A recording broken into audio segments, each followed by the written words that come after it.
It's another isolation conversation. I'm with Cougars head wrestling coach Jeremy Spates. And coach, we're all adjusting to kind of a new way of life. And most of the coaches, in fact, all of them that I've talked to so far have been spring coaches, middle of the season. They've had to put the brakes on. You were not in the middle of this season. You were, in fact, more closer to what a lot of the basketball leagues have had to deal with. And that is you've got guys getting set to go to the NCAA championships, and you have to break the news to them that that's not going to happen. I imagine that was tough. That was very tough, especially, we had Tyshawn Williams, who's a fifth-year senior and has been working extremely hard. Not that Justin hadn't been working hard, but Justin's got a few more shots at it, So, but it was tough for both of those guys, and it was tough for us. We had a long season. We obviously didn't have a very good dual meet record, but we were looking forward. We felt like both those guys could do a lot of damage at the NCAA tournament and get on the podium. So if we end up, scoring some points at the NCAAs and you end up with an All-American or two, it makes your season feel a lot better. So it was just a bummer all around. One of the crazy things is this year, it was the first year. Usually the NCAA tournament is held in like the Enterprise Arena, basketball, hockey arenas, which usually hold 18 to 20,000. And this year it was going to be at the Minnesota Vikings new stadium, and they had sold, I think, 44,000 tickets. So it was going to be a chance. It was going to be a chance to wrestle in front of 44,000 people, and it would have been, the first time ever, and made history. So for all those guys, those athletes that missed out on that opportunity, I think that's a shame. What has your communication been like now since the kind of closure and everybody is scattered on their way? Have you had everybody together for, any kind of talks, or is it kind of been more individual?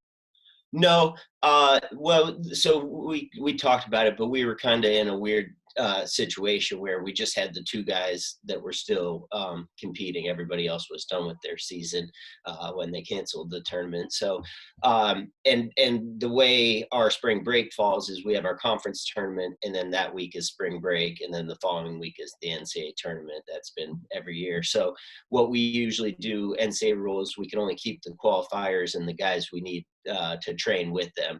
So usually after the tournament, we get a hold of the guys, and some of the guys know they're going to be back home this year. We had some injured guys. They were going to be back home doing their rehab and things like that. So we, communicated a lot through our group text early. We were sending pictures of guys doing studying on their computers, or I was sending them pictures of me, doing work on my computer, all these different Zoom meetings. Right. So at the beginning, I mentioned earlier, it was a long season, so they needed a break, both mentally and physically, a lot of them. So we kind of let them take a little bit of time. We were staying in communication, but nothing really formally, just making sure everybody was in a safe place, making sure everybody was taken care of. If you need anything, let us know. Just trying to keep them updated as things, it was daily, sometimes hourly changes in policies and things like that. So keeping them updated. And then last week we started with more of a formalized practice plan. And even before that, we were sending them some things, some links to, our strength staff did a great job sending out different things they can do at home, things like that. So last week we did our first Zoom meeting, and we just kind of went around and said, hey, where's everybody at? How you doing? How's your family doing? And then we talked about, do you have access to anything wrestling wise, or what do you have access to weight wise? Because there's a couple, like the McKiernan brothers, they have a mat down in the basement, I think, and they've got a weight room down there, so they're able to do some stuff, where other guys are stranded with just a pull-up bar and the road outside. So we went around and talked about that, and then we told them we'd get a little bit more of a game plan to them. So last week we did some things like that, did a captain's meeting on Zoom, did our coaches meeting where we meet with the trainers and talk about the injured guys. And, that was something that was really important with our injured guys coming off of a surgery. You don't want them just sitting around coming off an ACL surgery. You got to get that thing rehab. So making sure guys were in good situations for that kind of stuff, for safe rehab. And then this week, Dr. Lindsay Ross Stewart, who's an amazing sports psychologist, she ran the meeting, and she just talked about how to cope with some of the differences and some of the feelings, and being cooped up with family is not always easy. So she talked about that, and then we did some goal setting things. We're going to redo. We always have our guys do goal sheets, but we're going to have them redo their goal sheets with what they can do in this next month, because we kind of determined that obviously until the end of April, we know nothing's really going to change unless something crazy comes about. But we know April's probably going to be like it has been these last three weeks. So now we know the situation of the last 3 weeks. Let's move forward for a plan for April. Do you feel like guys are, for the most part, adjusting well to kind of the distance learning and trying to balance class online and also, doing some of the things that you and the athletics performance staff wants them to be doing? Yeah, we have a young group, and they're a hungry group. And like I mentioned, a lot of them coming off of, unfortunately, injuries. So a lot of them were really looking forward to this training phase. In the spring, we usually go to freestyle and Greco and do those type of things. So they were looking forward to it. So they're trying to do as much as they can workout wise. A lot of them are running, they're lifting on their own, they're studying a lot of film. That's something we talked with Lindsay about, the mental aspect. I think the school aspect was probably the hardest for a lot of them.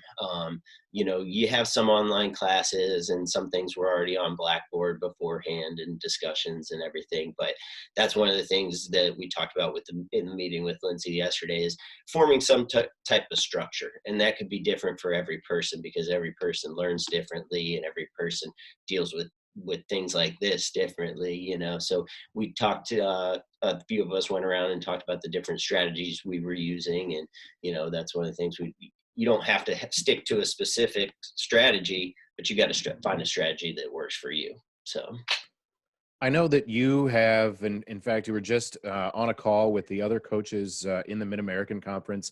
How helpful has that been to you, just to kind of, even just to bounce ideas off, get some feedback from some guys in your position that are going through the same stuff?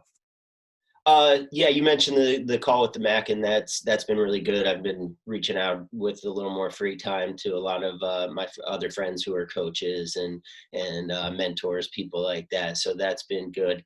Honestly, got a lot of great ideas from our coaches roundtable. We usually do with Dr. Ross Stewart, do a coaches leadership where we go over podcasts, things like that. So it's always good to get with that group and steal some ideas. But that's some of the things that we did were from that group. So that's been a good support system over the last few years. And I think it's going to be even better in this time when we're all kind of stuck out here.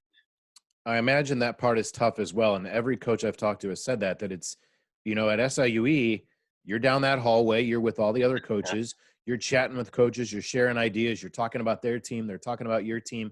That's all lost now, at least that in-person communication. And I know that is difficult to kind of deal with, isn't it? That's one of the things that I love about our department, honestly, is, you walk into the break room, and, sometimes it's bad if you're busy because you're going to stop and talk to a couple people. But I love that communication. And when, baseball's right next to us and they're mid-season and we're poking in, what did you think on the weekend? So that, and then just missing watching our spring sports. It's always fun to go out to the track meets or the softball games. So we're gonna miss that as everybody across the globe is missing sports right now. How has it been for you personally and your family? Like all of us, you have to adjust to being home all of the time with the family and balancing. I know you've got some young kids. I'm sure that your wife is happy to have a little help. Yeah, so we have my daughter's going to turn 3 in a couple of weeks. So as you know, that's an age where they're constantly going, and she's got a lot of energy. So it was an adjustment for us, as it was for everybody. For me personally, it really stung to not be going to Minneapolis and traveling that next week. But at the same time, throughout January, even December, I guess, with the Midlands, and then January travel, we had the long trip up to Buffalo and Kent State and Clarion, and then we had a lot of other travel second semester We just come back from the conference up in DeKalb for 4 days. And with that, I'd been up in Chicago for the Beat the Streets recruiting. I had been out at the sectionals at Granite. I had been at the regionals in Vandalia, at the state tournament up in Illinois, at the All-Star over here in Edwardsville. So I had been going crazy. So honestly, the downtime and the family time, it was very nice at the beginning, and still is nice. But I'm ready for life to get back to real life now. But it was great. We luckily my mother-in-law had moved in 3 houses down the street, and so like right now she's watching there's no daycare, so she's watching our daughter while my wife's got her workstation upstairs. I've got my workstation down here in the basement, so she watches her in the mornings so we can get some things done. And then we're just trying to be creative. We've been doing I had redone my deck a few years ago, and I had some extra decking boards in the garage, so I had time to clean my garage out. And my daughter, we always take her to the park, so she kept asking to go to the park. So I used those extra decking boards, and I made a little rock climbing wall, and then we ordered a slide online so that she's going to be able to climb up and go down the slide. So trying to do some things like that. That's big time. Yeah. We had a fun one. Actually last Saturday, and we're going to do some more. I've got a dartboard right down over here, and my uncle who is in Massachusetts and my cousin who's in California, we played a Zoom darts tournament. So, wow. Yeah. So just been trying to do some things like that to keep it fun and keep it fresh. All right. So how does this work though? Is it on your honor, or you got the laptop zoomed in on the board, or what? We had the laptops angled so you could see the board. There's no honor among thieves in our family. Anything goes. So, but no, it was fun. We had, my wife and daughter were on in the background, and my aunt and a couple other cousins got on. So next week we're going to do it again. We have a big family, so we're going to do two simultaneous ones, people who are actually playing the game and then people who are just hanging out. So it was fun though. I was trying to think of something that I could do games wise, because I like games, and especially when I have free time, I like, we play dodgeball before practice and things like that, so I was missing out on the games. And I was going to come down here and throw a few darts just by myself, and me and my uncle, we always he was a stud wrestler in New York back in the day, but we always played darts or pool or whatever when we get together. And so I was like, I bet you he's got a dartboard wherever he's got 2 houses. So I was like, wherever he's at, he's got a dartboard. So so it was fun. That's fantastic. That might be one of the most creative uses of Zoom that I've heard of. Well, maybe it'll spread now. Yeah, that's great. No, I think that's awesome. Jeremy Spates, our head wrestling coach, is with us here. Coach, how have things changed about how you prepare, how you move into next season, and what are some of the things that you're doing or you can't do now? Yeah. Well, it's tough because it is, normally we'd be here wrestling 3 times a week, in the weight room 3 times a week. And like I mentioned, we had a young team that's really hungry and ready to go. So this was going to be a good training phase for us. We were hoping to send a couple guys out to Las Vegas to try to make the junior world team. We were going to go to University Nationals at the end of June like we normally do. But we're trying to just do as much as we can. That's the one thing we said in our Zoom meeting with our guys yesterday.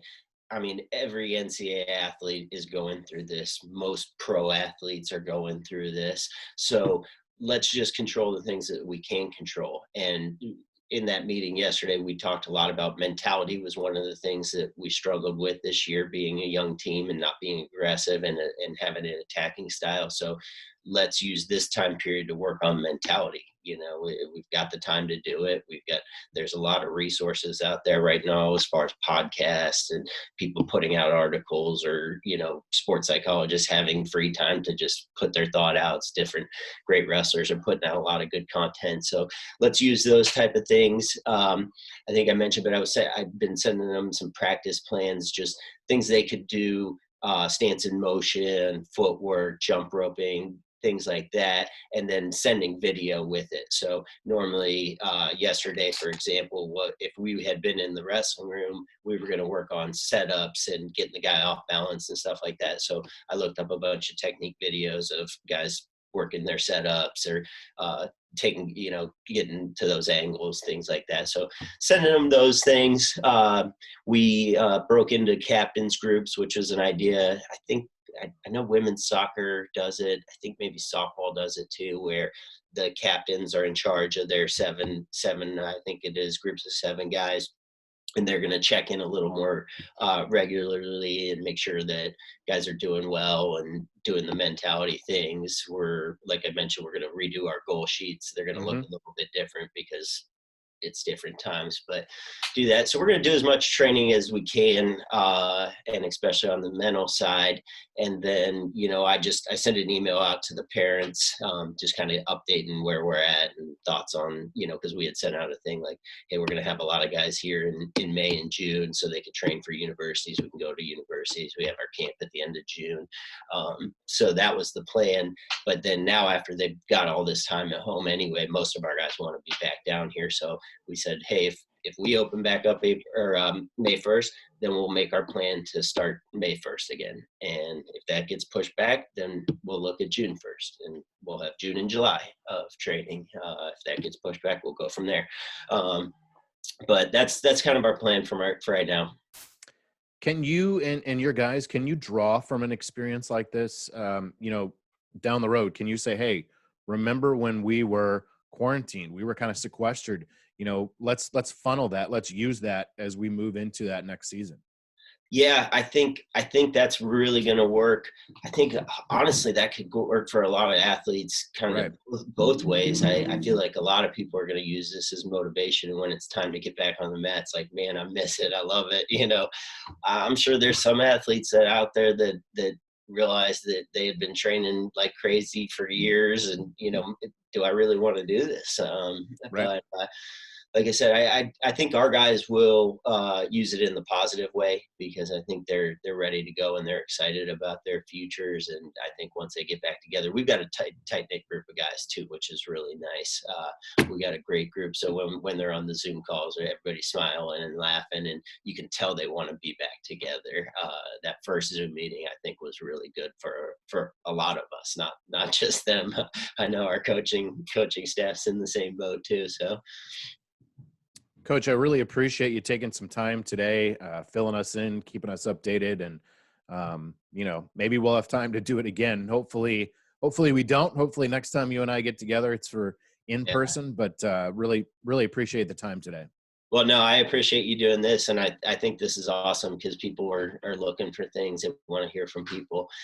So I know I've been watching a lot of these different social media shows that are doing it from home, and everybody's got.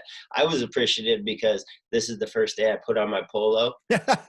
I did have to cover my hair with a hat because obviously you can see I haven't been shaving or cutting my hair, but I did decide to put on the polo, and I got my khakis, which my wife calls my coach's outfit, my khakis and polo.